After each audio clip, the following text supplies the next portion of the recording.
સ્થાનિક સ્વરાજ્યની ચૂંટણીનું બ્યુગલ ફૂંકાતા રાજકીય ગરમાવો શરૂ થયો છે। કોંગ્રેસ દ્વારા ભાજપ સામે 16 જેટલા ભ્રષ્ટાચારના આક્ષેપ સાથેની ચાર્જશીટ પોથી તૈયાર કરી છે। આગામી સ્થાનિક સ્વરાજ્યની ચૂંટણીમાં ચાર્જશીટ પોથી લઈ કોંગ્રેસ લોકો વચ્ચે જશે।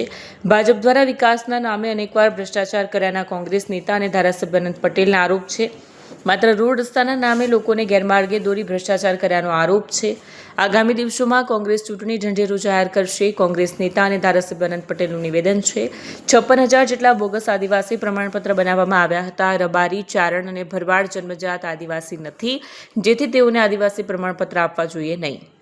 સુરતની સુરત બગાડનાર આ ભાજપના પાપ માટેની આજે પ્રેસ વાર્તા રાખી છે। એમાં ઉપસ્થિત સુરત શહેરના પ્રમુખ, મારા મિત્ર એવા વિપુલભાઈ અને પૂર્વ વિરોધ પક્ષના નેતા એવા પ્રફુલભાઈ, આજે ખરેખર સુરતમાં આટલા વર્ષોથી જેમણે ભાજપની સરકારે અને ભાજપની મહાનગરપાલિકાએ જે રીતના ભ્રષ્ટાચારો કર્યા છે, કચરાની બાબતમાં હોય, એ કોઈપણ ગંદા પાણીની બાબતમાં હોય કે કોઈપણ શિક્ષણના મુદ્દે હોય, ટીપી સ્કીમના મુદ્દે હોય, દરેક મુદ્દે ભાજપે સુરતના લોકોની સાથે રહીને એમની સાથે ભ્રષ્ટાચાર કર્યો છે અને લોકોને ગુમરાહ કર્યા છે।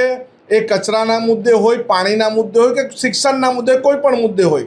અને આજે અમે એ ચાર્જશીટ, ભાજપના પાપની ચાર્જશીટ આજે અમે તૈયાર કરી છે અને અમે આવનારી ચૂંટણી આ ભાજપની ચાર્જશીટ મુદ્દે કરીશું અને અહીંના લોકોનો ભરોસો અમે આ મુદ્દે જીતવાના છે।